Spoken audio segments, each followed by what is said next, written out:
Gary. I'm gonna write the test this afternoon, and on Monday, we're reviewing for exam 2. That's how fast it's moving through. Next Wednesday, week from today, you'll be taking the exam. So let's just start kind of rehashing. We've gone through the academy. You guys have, if you did the extra credit assignment, you understand enzymes, pH, optimal, temperature, substrate, subunits, and controls, and all of those are on the exam. So, or will be on the exam when I write it. Try to make those things valuable for you, otherwise I don't know why you need to do them, but they are important. Also, we have quite a few slides on this test and models, so make sure that you've looked at our objectives for those at some point before you come in next week. I'll start up here with this. I always start with the organ to try to bring you guys into some clarity and separating out 4 different slides. Here's what we're looking at. So, identify this organ. Anybody know yet? Pancreas, very good. Pancreas. Pancreas is made up of 2 cell types. Just rehash and review. What are these specific cells called? Islet cells. Islet cells, or islet of Langerhans is the old term, but islet cells is great now. We're going to get rid of Langerhans. Was the I believe he was Swedish scientist who discovered them. What do they do? Because this is all on the test. I know they are, because as I'm saying this today, I'm like, oh yeah, I'm putting that on the test. What do the islet cells do? Yeah, insulin, glucagon, those are huge. Insulin, glucagon, very good. That's for blood sugar homeostasis. But then what are these cells here? These pancreatic cells. These are called acinar cells or acini cells. They're all in your notes, so you guys can look that up. But they're very important because they make those enzymes that we did on that last, on Monday. What are they called? Arsenals? Acinal, it's A-C-I-N-I, acini or acinar, A-C-I-N-A-R. They're in your notes. Acinar cells, and they make the digestive enzymes that are going to eventually end up in the duodenum. Very important. Can somebody name a pancreatic enzyme that we've looked at? Amylase, bone, lipase, another one, good. Secretin's a hormone. Now, if you guys haven't started this, at some point you'll need to do or fill out the digestive enzyme worksheet, chemical and enzyme worksheet that's on Moodle. That is critical to your success of on your second exam, and it's complex. It's all in your notes, but you got to put it together. Organ. Organ.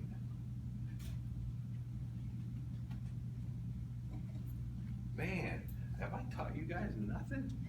If you don't ever know the answer, it's the liver. All right, it's the liver. That's the liver right there. Tough one. You haven't looked at these yet. These are called hepatocytes. Hepatocytes, liver cells. This is a triad. I told you need to know what a triad is. A triad is a group of 3 vessels: bile duct, portal venule, and portal vein. We actually learned about these 2, the portal arterial and the portal venule. We know that veins have large lumens and small tunica media. We learned that in A&P2.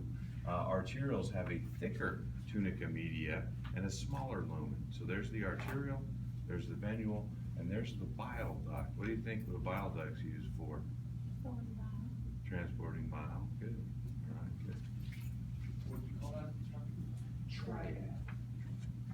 It's all in your notes. Does it seem like we haven't been together for a while? I feel that way. Maybe it's because I was out of town for 3.5 days. Yeah, so we're coming back. I know we weren't. Monday was an optional day, but most of you guys showed up. But we haven't seen each other for a week, and it's 80 degrees out. I kind of looked at the weather. I'm like, oh, good, it's raining this weekend, so maybe you guys will study. All right, Damon. For the triad, the Greek vessels for the Bile duct. Portal arterial. Portal venule. 3 structures of a triad.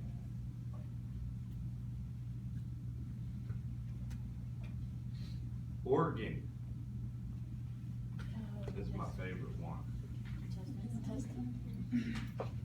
Yep, small intestine. Small intestine. Structure?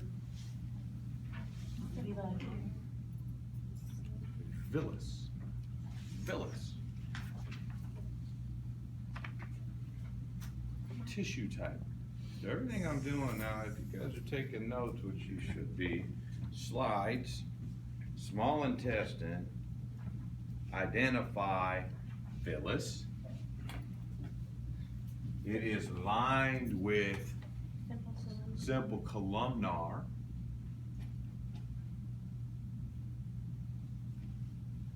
This structure here of the tunica mucosa submucosa that increases surface area is called a plica, Plicae, plicae is plural. I also see a lot of goblet cells.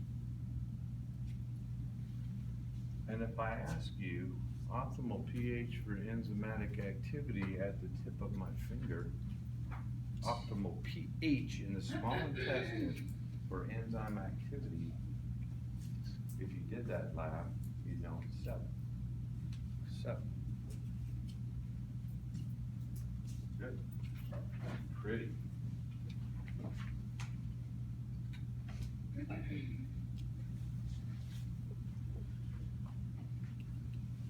Organs. Stomach. See how flat this is? That's what the stomach looks like. If it's all wonky, that's small intestine. And if you go back to the villi slide, you'll see that it has an enormous amount of surface area for absorption. Does the stomach absorb? No, it does not. Aspirin and alcohol is about the only 2 things we know come to the stomach.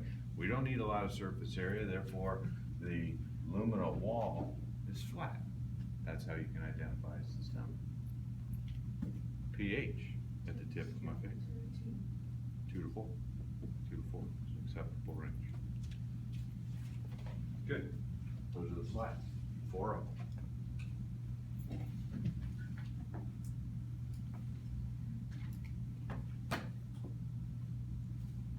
So on the stomach one, all we need to know is the pH and that it's the stomach line.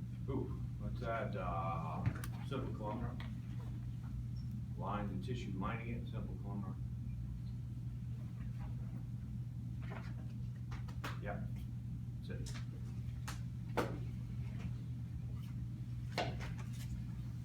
So we do digest a little bit different than some of the other sections we cover. I've already done the anatomy, guys, familiar with it, introduced the models, we're now on the slides. Now today we just go through the physiology and kind of recaps and you have to put it all together. If I was going to study for this, I would get a big piece of paper and I would, oh boy, here we go.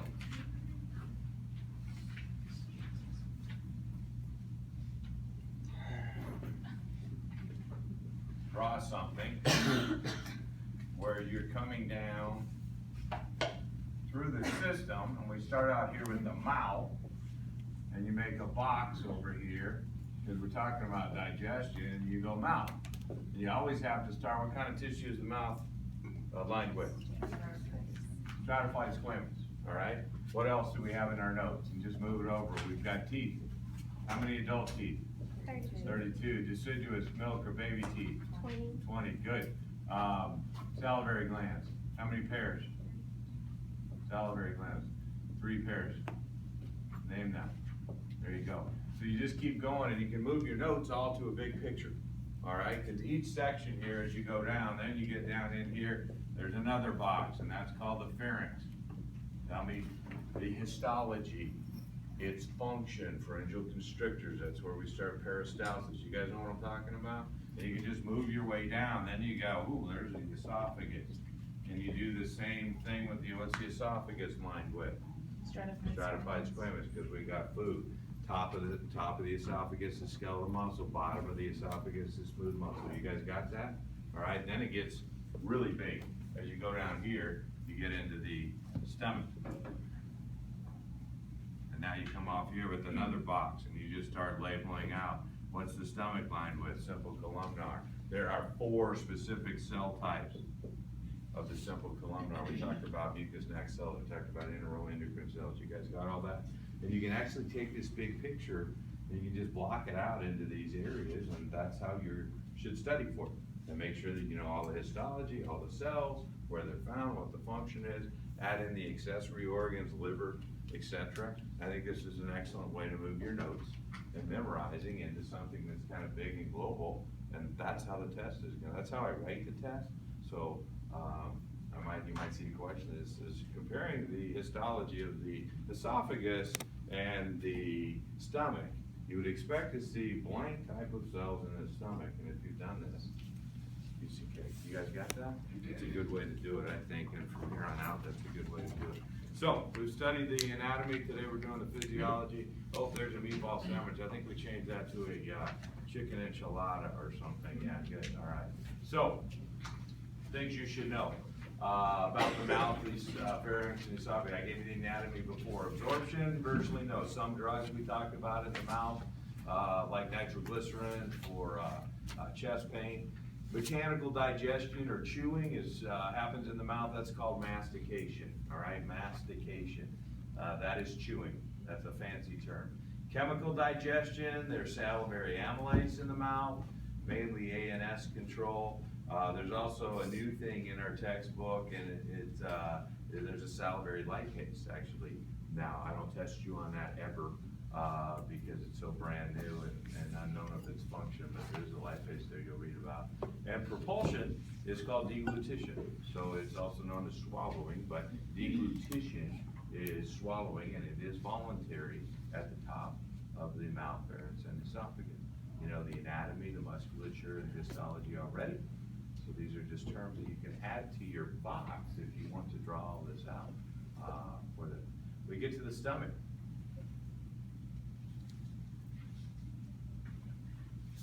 Physiology of the stomach. Some of the most important things about the stomach is that it makes a factor called intrinsic factor that's released from parietal cells. Parietal cells are one of the 4 cell types. If I put over here, there was the stomach, and I drew this, I told you there were 4 cell types. One of the cell types here is a parietal cell, and intrinsic factor is a necessary chemical that binds to vitamin B12 and will eventually be absorbed in the small intestine. Without intrinsic factor, we are not absorbing vitamin B12. So, I'm sorry, can you say that one more time? Without intrinsic factor, we do not absorb vitamin B12 in the intestine. It couples with it and forms a complex. So I asked you earlier last week, I said, can you live without your stomach? And the answer is yes. You have to liquefy your food, because that's really its only function, liquefy your food. But you also lose the ability to absorb B12. So people who have stomach removal have to have IM injections of vitamin B12. Does anyone want to make my day and tell me what vitamin 12 is used for in our body that we have covered? Thank you. Red blood cell production. Very good. So it's kind of important. And that's the main livability function of the stomach, believe it or not. Mechanically, it liquefies food. But as far as absorption, chemical breakdown, etc., it's got very little function in our body. So it makes red blood cells? Vitamin B12 is necessary for hemopoiesis, which is the formation of red blood cells, yes. And we have gastric secretion, which is about 2 to 3 liters a day of gastric juice that will liquefy food.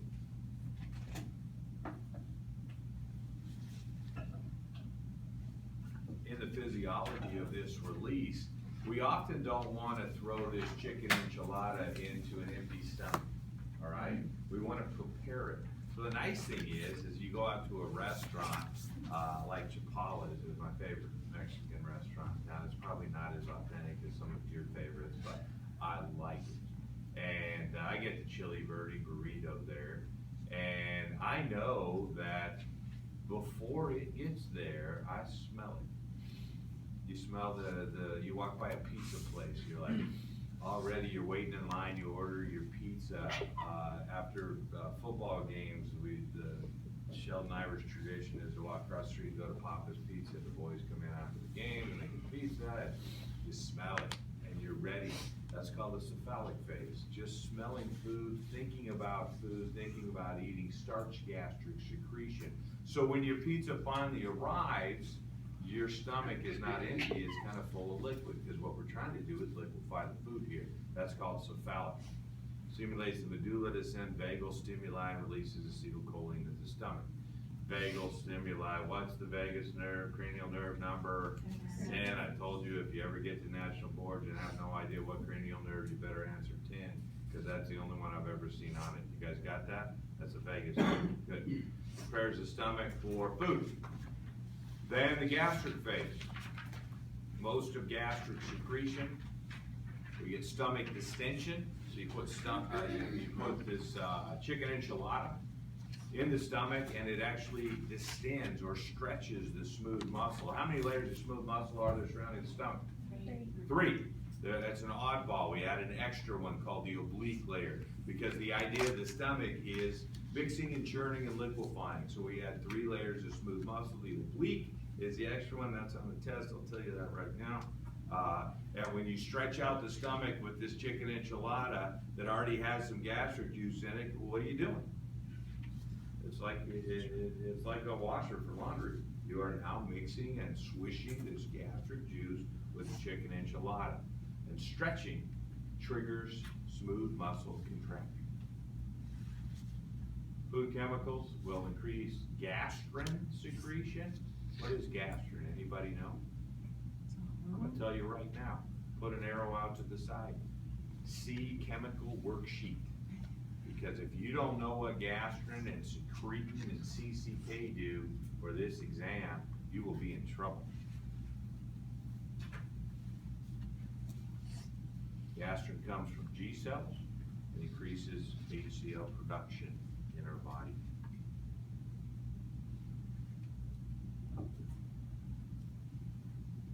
Also triggering gastric secretion is acetylcholine and our good friend histamine.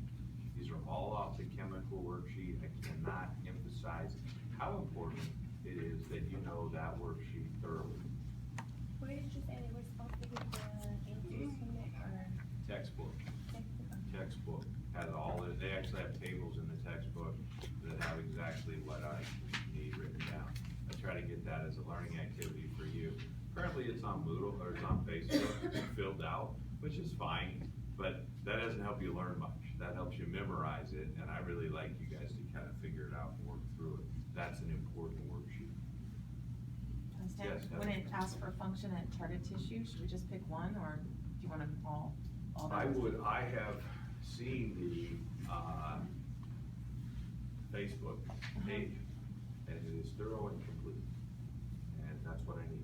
So, Yeah, it's not, in the past, that's a great question. In the past, haven't I said pick one, pick the big one, or the Yeah. first one?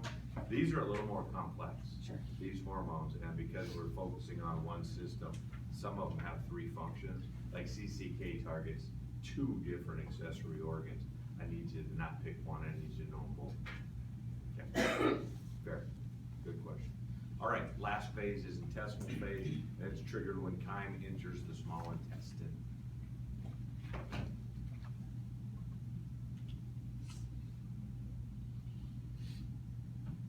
When chyme, you guys know what chyme is? Liquefied food, all right? So we squirt it through the pyloric sphincter at the end of the stomach, and now we're in the small intestine. Stimulates intestinal mucosa to release enteric gastrin. It's another hormone. When we release a hormone, we release that into the lumen of the intestine or into the bloodstream. Hormones go in the bloodstream. I'll tell you these things, we got a week, it's good. You gotta figure this out. And this further encourages gastric secretion. Inhibition of secretion.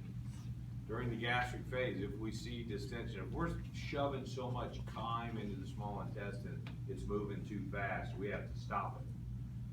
Or if we get a pH of below 2, it's too acidic, we have to stop it. Or if we get proteins that haven't been touched, we have to stop it. And we call it the enterogastric reflex that actually inhibits further movement of chyme.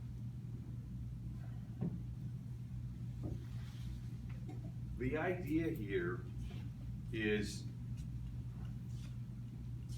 an assembly line. The digestive system's an assembly line. Just watch for a minute.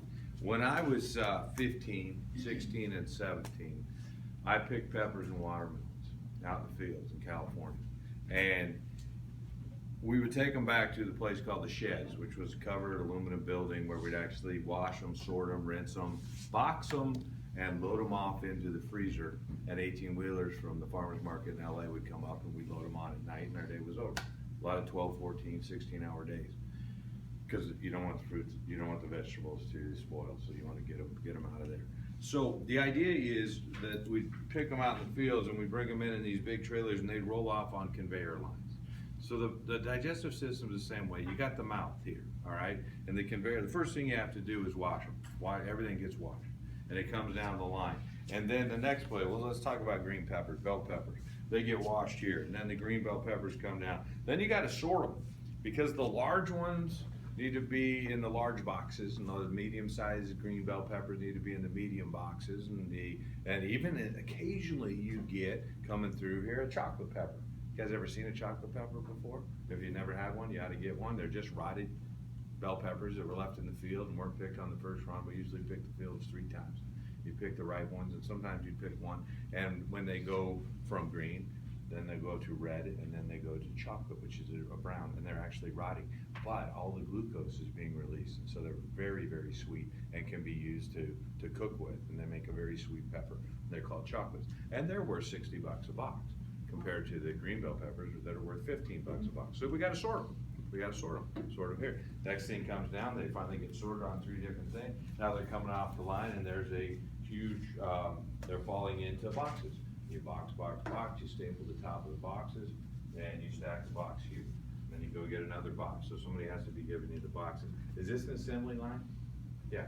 And if the washer's not working, do we have a problem down here? Yeah. If the sorter's deciding to get on their phone, and now we got large and medium bell peppers coming through the assembly line, is that a problem for here? Yeah. And so I'm the duodenum. And if you got problems up the assembly line, then you have to actually put a stop. And I had a red button right here because I was the collector and the stapler and the stamp. That was my main job, boring. All right, but that's what I did. That's what I did. And so if I got a problem, I got a red button right here. So if the washer or the sorters or anything's not going right, I hit the button. What's that do? Stops the assembly line until we can figure out why we're not washing, why we're not sorting. That's the enterogastric reflex.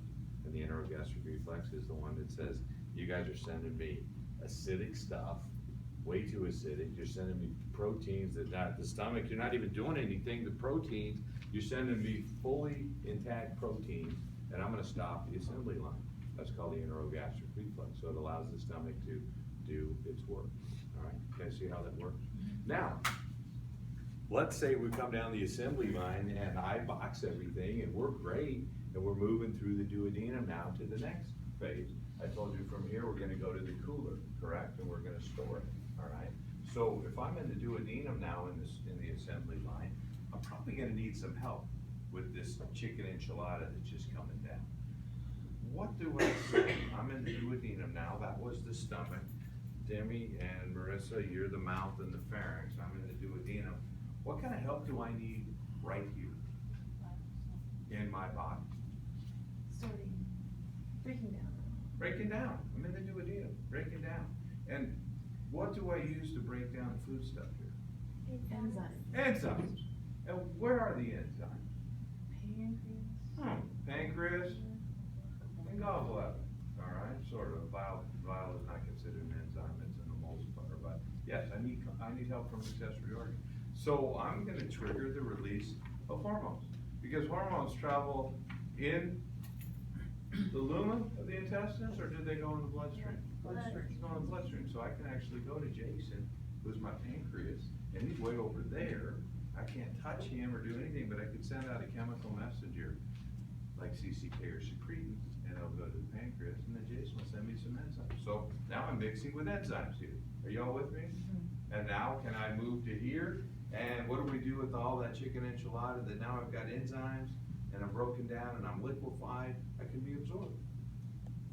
That could be absorbed, I'm taking off to the cooler, or absorbed back into my body. And anything that, it looks bad, like I got a pepper here that's kinda half molded and that's waste.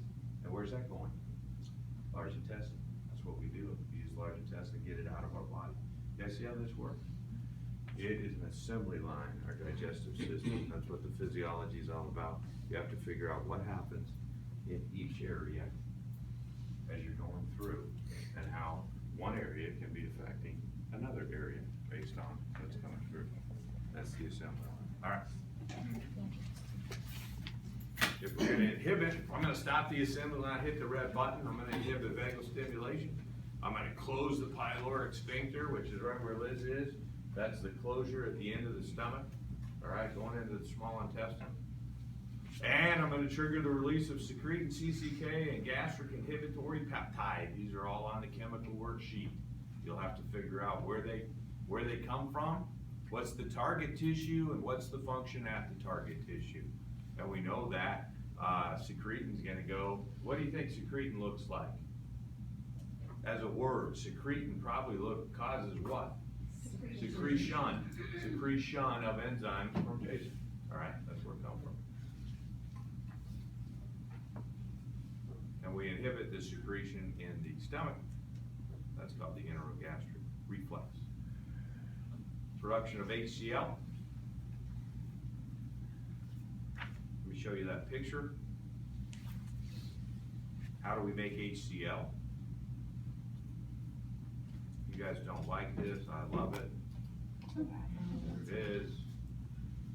You gotta put off to the side of this slide, see the figure in textbook on HCl secretion.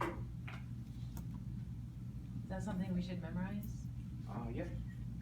Have you memorized this before?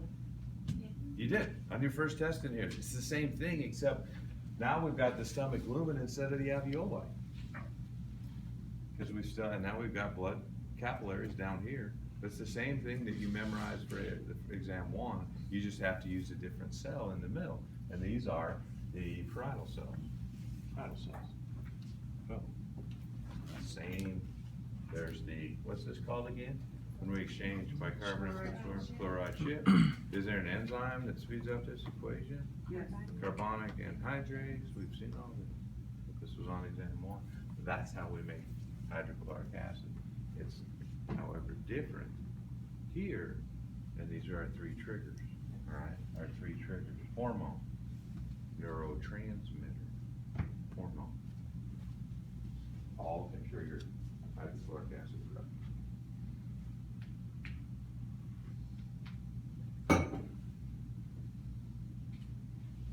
This one's gonna take some work. Luckily, we're gonna be done today. And you got a week to put it together. How much fun is that?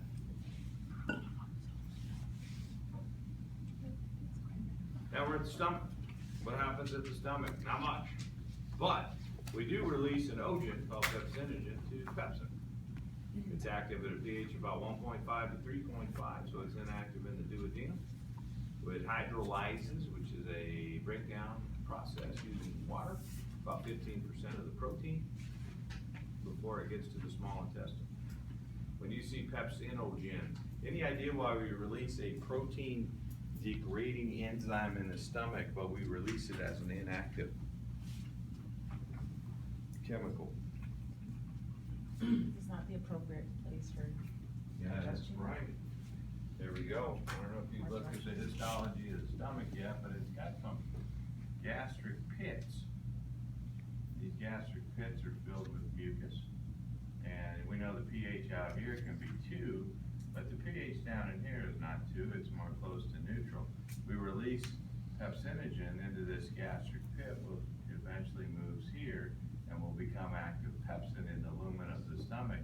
It's an ogen down here because it is, if it was active down in the pit, it will break down the protein walls of the cells. And we can't have that. And so we don't activate this enzyme until it hits the lumen of the stomach where the pH is very high. That makes sense.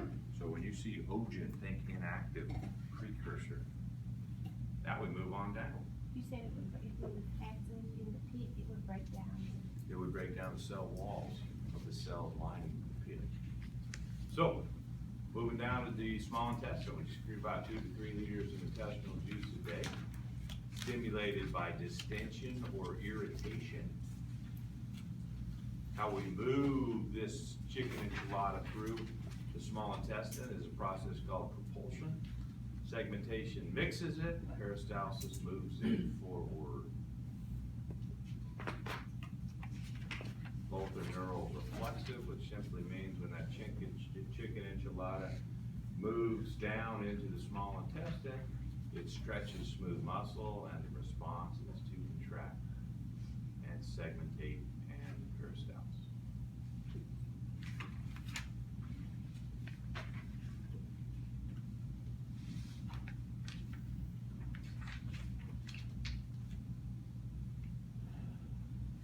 Now we get to the chemical digestion part.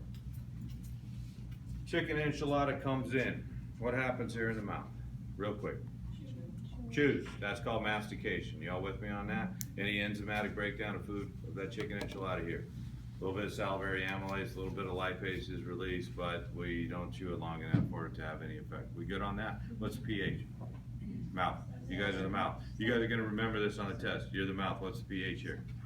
7. All right. Salivary amylase is working as active at a pH of 7. Good. What do we do here voluntarily? We swallow and we move it down through the esophagus, and now we're in the stomach. Y'all with me so far? What enzymes are released in the stomach that might start breaking down some of the protein of this organ? Pepsinogen, which turns into pepsin. That's the enzyme that breaks down the part of the proteins. Y'all with me on that? Okay, good. Then we move it down through the pyloric sphincter. You know the anatomy. We got the fundus up here. We got the cardiac sphincter up here.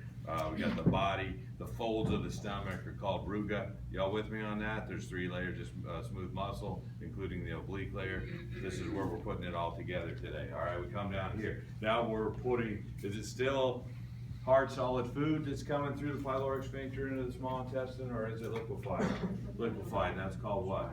Chyme. Beautiful. Chyme gets here, and the duodenum says, stop, boom. Gastric reflex, we stop. I need some help.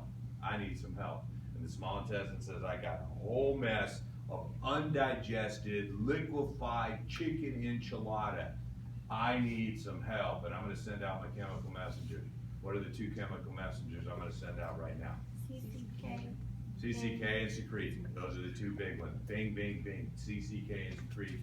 Number 1, first thing I need here is this thing is liquefied fat. Liquefied fat. And I'm gonna need some bile to emulsify that fat so I can absorb it. CCK will go to the gallbladder, cause the gallbladder to squeeze, which pushes bile into this mess of chyme. Y'all with me on that? All right. CCK has 2 major functions. That's just one of them. I'll get to the second one soon.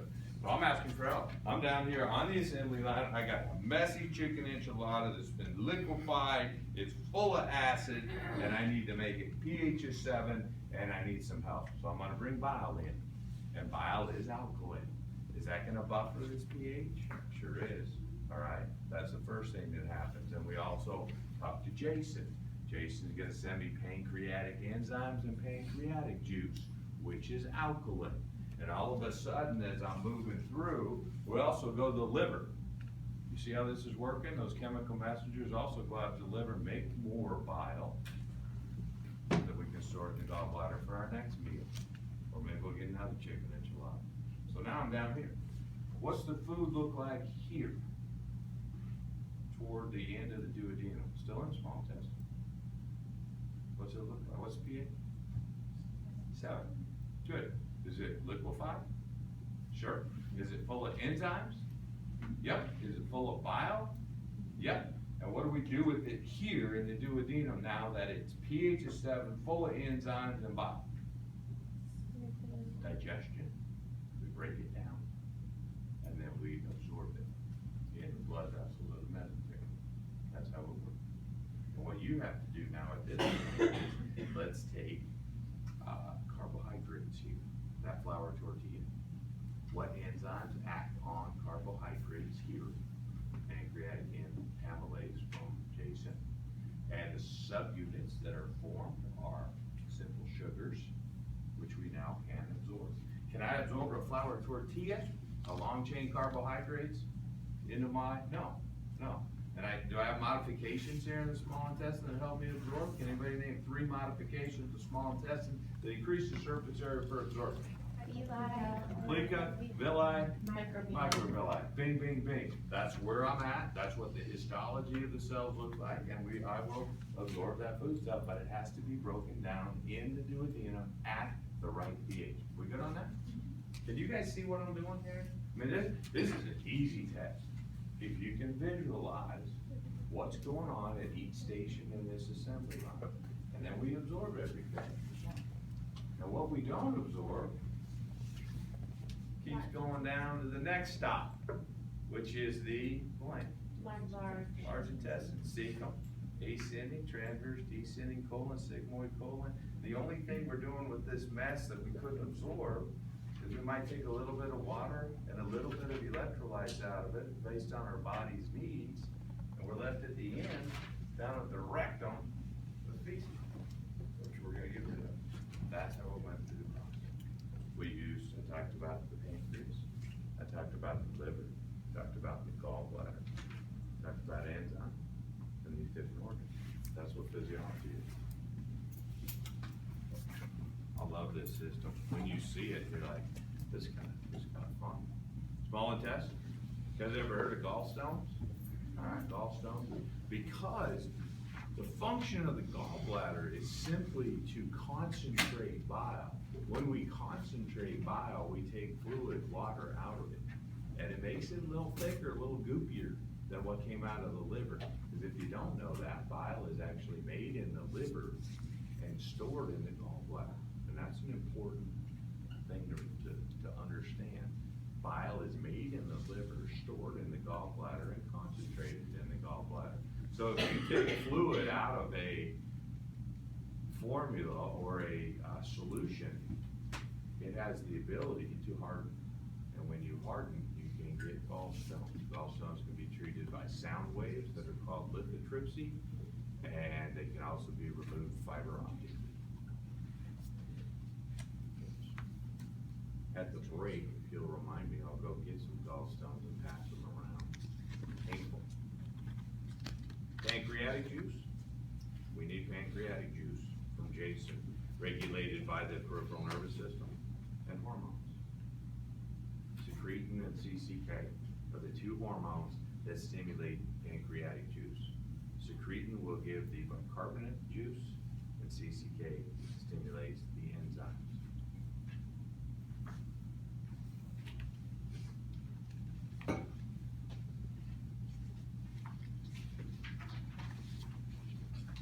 Enzymatic breakdown.